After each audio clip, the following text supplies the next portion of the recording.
Railway with Shyam YouTube channel पर आप सभी लोगों का स्वागत है। आज के इस वीडियो में मैं आप सभी लोगों के लिए आरआरबी एनटीपीसी भर्ती परीक्षा 2025 में पूछे जाने वाले जीके जीएस के 40 अति महत्वपूर्ण और सिलेक्टेड प्रश्न लेकर के आया हूं, जो आपके एग्जाम के लिए बहुत ही ज़्यादा महत्वपूर्ण है। तो आज के सेट को आपको शुरू से लेकर के एंड तक फुल वॉच करते रहना। प्लीज़ आप हमारे यूट्यूब चैनल का सपोर्ट कर दें, क्योंकि बहुत ही ज़्यादा आप लोगों के लिए मेहनत कर रहा हूँ, फिर भी बहुत कम स्टूडेंट ऐसे हैं जो सपोर्ट कर रहे हैं। तो प्लीज़ आप लोग वीडियो को पूरा तो देख लिए तो, पर वीडियो को आप अपने दोस्तों के पास शेयर नहीं करते, तो प्लीज़ आप लोग वीडियो को शेयर है ज़रूर किया करोगे। चलिएगा तो फिर शुरू करते हैं आज का अपने जीके जीएस के अति महत्वपूर्ण प्रश्नों का एक और प्रैक्टिस सेट, जो आपके एग्जाम एनटीपीसी के लिए महत्वपूर्ण है। पहला प्रश्न आ जाता है कि आयुष्मान भारत योजना किससे संबंधित है। बताओ इस योजना का संबंध किससे है। आयुष्मान भारत योजना का पहले प्रश्न का आंसर आपको बताना। तो इस योजना का जो संबंध है वो है स्वास्थ्य से। एक का ए ऑप्शन करेक्ट आंसर हो जाएगा। चलिएगा, नेक्स्ट प्रश्न आ जाता है, प्रश्न संख्या 2 है कि लाल बाल पाल नाम से प्रसिद्ध स्वतंत्रता सेनानी क्रमशः किन भारतीय राज्यों से संबंधित थे। तो आपको बताना है कि इनका संबंध है वो क्रम से, वो कौन कौन से राज्य से बिलोंग करते हैं। प्रश्न संख्या 2 का आंसर आपको बताना है। चारों ऑप्शन है वो आपकी स्क्रीन पर सो रहा है। तो इनका संबंध हो जाता है पंजाब, महाराष्ट्र, बंगाल से, यानी प्रश्न संख्या 2 का डी ऑप्शन करेक्ट आंसर हो जाएगा। अगला प्रश्न है, प्रश्न संख्या 3 है कि वन्य जीव अधिनियम 1972 में कितनी अनुसूचियां हैं। तो बताओ कितनी अनुसूचियां हैं वन्य जीव अधिनियम 1972 में, आपको बताना है। प्रश्न संख्या 3 का राइट आंसर क्या हो जाएगा। तो इसमें टोटल 6 अनुसूचियां हो जाती हैं। 3 का डी ऑप्शन एकदम इसका करेक्ट आंसर हो जाएगा। नेक्स्ट प्रश्न आ जाता है, प्रश्न संख्या 4 है कि मेघदूत किसकी कृति है। तो बताओ कि ये किसकी रचना है। मेघदूत है। प्रश्न संख्या 4 का आंसर आपको देना है कि 4 का राइट आंसर क्या हो जाएगा। तो मेघदूत ये रचना हो जाती है कालिदास की। 4 का सी ऑप्शन करेक्ट आंसर हो जाएगा। नेक्स्ट प्रश्न है, प्रश्न संख्या 5 है, मैत्री और दक्षिण गंगोत्री नामक अनुसंधान केंद्र कहाँ स्थित है। तो बताओ ये कहाँ पर स्थित है। प्रश्न संख्या 5 का आंसर आपको बताने कि 5 का राइट आंसर क्या हो जाएगा। तो ये अंटार्कटिका में स्थित है मैत्री और दक्षिण गंगोत्री नामक अनुसंधान केंद्र। 5 का ए ऑप्शन करेक्ट आंसर हो जाएगा। छठवें नंबर का प्रश्न आ जाता है कि संस्कृत भाषा किस भाषा परिवार से संबंधित है। तो बताओ इसका संबंध किससे। संस्कृत भाषा का। प्रश्न संख्या 6 का आंसर आपको देना है कि 6 का राइट आंसर क्या हो जाएगा। तो इसका संबंध हो जाता है भारतीय यूरोपीय से, यानी 6 का ए ऑप्शन करेक्ट आंसर हो जाएगा। वीडियो पसंद आ रही होगी तो आप लोग प्लीज़ वीडियो को लाइक और चैनल को आप लोग सब्सक्राइब करना बिल्कुल ना भूलें। 7वें नंबर का प्रश्न है कि मीनाक्षी मंदिर कहाँ स्थित है। तो बताओ ये कहाँ पर स्थित है मीनाक्षी मंदिर। प्रश्न संख्या 7 का आंसर देना है कि 7 का राइट आंसर क्या हो जाएगा। तो ये स्थित है तमिलनाडु में। 7 का बी ऑप्शन राइट आंसर हो जाएगा। नेक्स्ट प्रश्न आ जाता है, प्रश्न संख्या 8 है कि रेड क्लिफ किन दो देशों के बीच की अंतर्राष्ट्रीय सीमा रेखा है। तो बताओ जो रेड क्लिफ रेखा है ये कौन कौन से दो देशों के बीच की अंतर्राष्ट्रीय सीमा रेखा है। तो ये है भारत और बांग्लादेश के बीच की।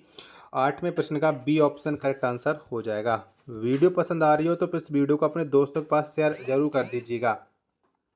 9वें नंबर का प्रश्न आ जाता है कि ब्रह्म समाज की स्थापना किसने की थी। तो बताओ किसके द्वारा ये ब्रह्म समाज की स्थापना की गई थी। प्रश्न संख्या 9 का राइट आंसर क्या हो जाएगा। तो ब्रह्म समाज की जो स्थापना की थी वो स्थापना की थी राजा राममोहन राय ने। किसने। राजा राममोहन राय ने। 9 का बी ऑप्शन राइट आंसर हो जाएगा। चलिएगा, 10वें नंबर का प्रश्न आ जाता है, मर्क्यूरेटिक अम्ल का वैज्ञानिक नाम क्या है। तो बताओ इसका वैज्ञानिक नाम क्या हो जाता है मर्क्यूरेटिक का। 10वें प्रश्न का राइट आंसर क्या हो जाएगा। तो इसका जो वैज्ञानिक नाम है वो है हाइड्रोक्लोरिक अम्ल। क्या है। हाइड्रोक्लोरिक अम्ल है। 10 का बी ऑप्शन करेक्ट आंसर हो जाएगा। चलिएगा, अगला प्रश्न आ जाता है, प्रश्न संख्या 11 कि 1 गीगाबाइट में कितना मेगाबाइट होता है। तो बताओ कितने होते हैं 1 गीगाबाइट में।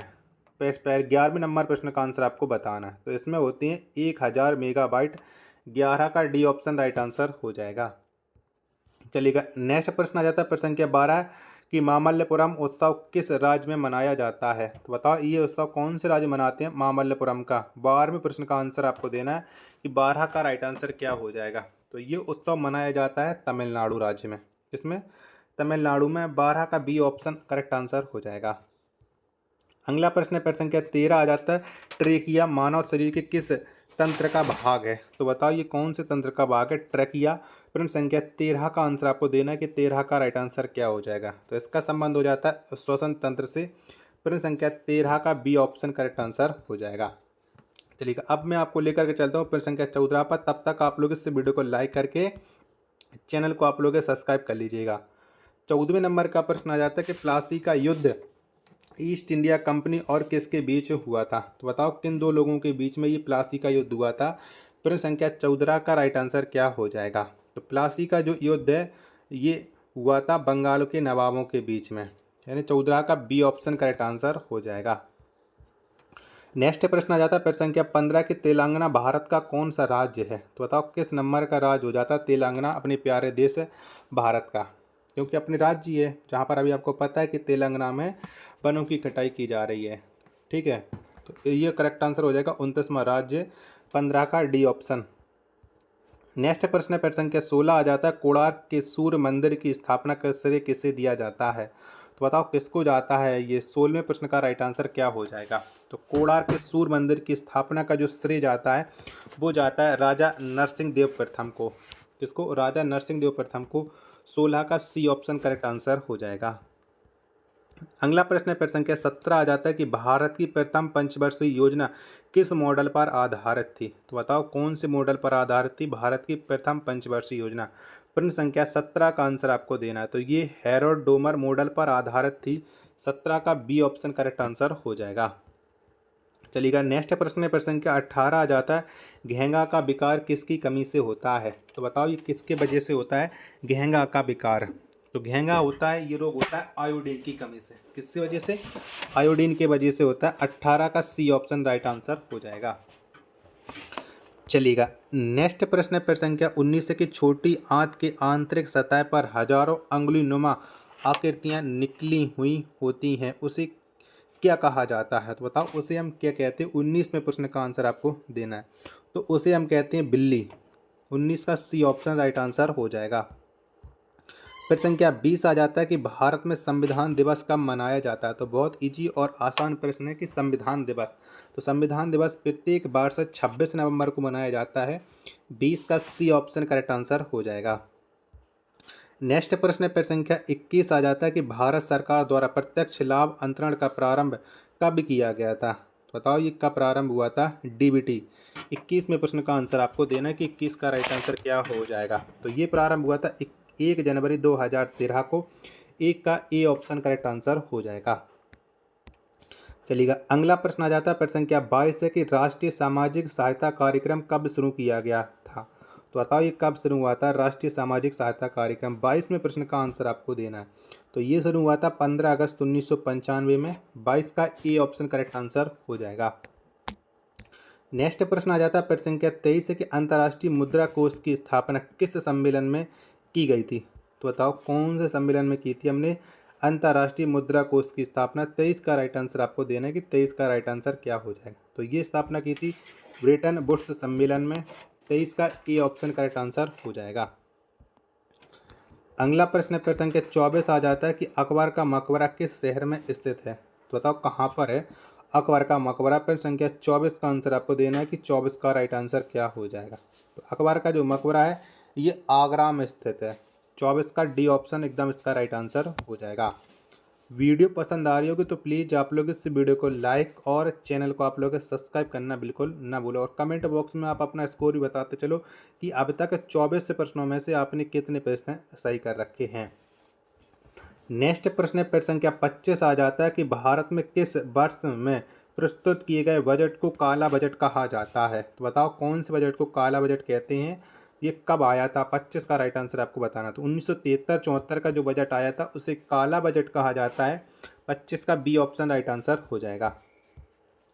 प्रश्न संख्या 26 है कि वित्त आयोग के बारे में किस अनुच्छेद में चर्चा किया गया है। तो बताओ कौन से अनुच्छेद में चर्चा है वित्त आयोग के बारे में। 26 का राइट आंसर आपको देना है। तो अनुच्छेद 280 में वित्त आयोग के बारे में बताया गया है। 26 का सी ऑप्शन राइट आंसर हो जाएगा। 27वें नंबर का प्रश्न कि देवदास उपन्यास को किसने लिखा है। तो बताओ किसके द्वारा ये देवदास उपन्यास लिखा गया है। 27 का राइट आंसर क्या हो जाएगा। तो शरत चंद्र चट्टोपाध्याय ने देवदास उपन्यास को लिखा था। 27 का सी ऑप्शन एकदम इसका राइट आंसर हो जाएगा।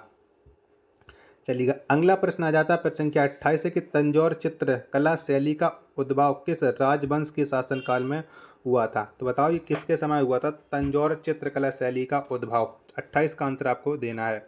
तो ये हुआ था चोल राजवंश के समय में। 28 का बी ऑप्शन राइट आंसर हो जाएगा। 29वें नंबर का प्रश्न आ जाता है कि सबसे ज़्यादा बाघ किस राज्य में पाया जाता है। तो बताओ कौन से राज्य में सबसे ज़्यादा बाघ पाए जाते हैं। तो सबसे ज़्यादा जो बाघ पाए जाते हैं वो पाए जाते हैं मध्य प्रदेश में। 29 का डी ऑप्शन एकदम इसका राइट आंसर हो जाएगा। चलिएगा अगला प्रश्न है प्रश्न संख्या 30 है कि विश्व स्वास्थ्य दिवस किस तिथि को मनाया जाता है। तो बताओ हम कब मनाते हैं विश्व स्वास्थ्य दिवस। प्रश्न संख्या 30 का राइट आंसर क्या हो जाएगा। तो ये प्रत्येक वर्ष 7 अप्रैल को मनाया जाता है विश्व स्वास्थ्य दिवस। 30 का सी ऑप्शन करेक्ट आंसर हो जाएगा।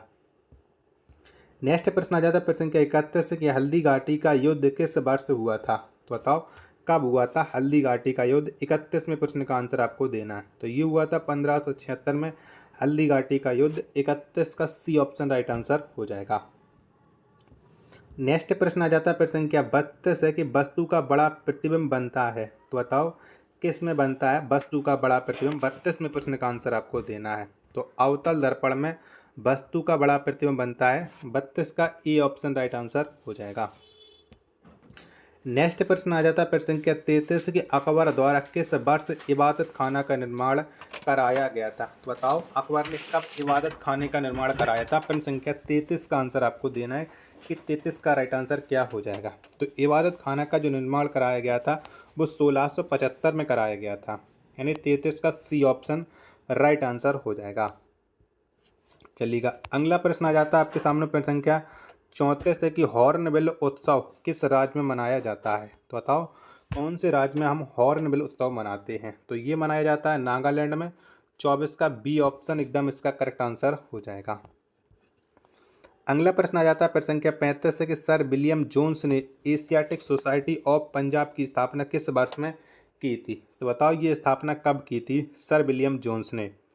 तो एशियाटिक सोसाइटी ऑफ पंजाब की जो स्थापना की गई थी वो की गई थी 1784 में। 35 का सी ऑप्शन राइट आंसर हो जाएगा। अगला प्रश्न आ जाता है प्रश्न संख्या 36 है कि भारतीय संविधान के किस संशोधन अधिनियम के तहत वस्तु एवं सेवा कर लागू किया गया। यानी जीएसटी है वो कौन से संविधान संशोधन के द्वारा लागू की गई थी। तो 101 संविधान संशोधन के तहत जीएसटी को लागू किया गया था। 36 का सी ऑप्शन करेक्ट आंसर हो जाएगा। 37वें नंबर का प्रश्न आ जाता है कि 1 किलोवाट कितने वाट के बराबर होता है। तो बताओ किसके बराबर होता है 1 किलोवाट। तो ये होता है 1024 बाइट के बराबर। 37वें प्रश्न का ए ऑप्शन करेक्ट आंसर हो जाएगा। तो आज के इस सेट में इतने प्रश्न थे। अगर आपको ये वीडियो पसंद आई हो तो प्लीज़ आप लोग इस वीडियो को लाइक और चैनल को आप लोग सब्सक्राइब जरूर कर लीजिएगा। मिलते एक और नेक्स्ट वीडियो के साथ। तब तक के लिए धन्यवाद। जय हिंद। वंदे मातरम।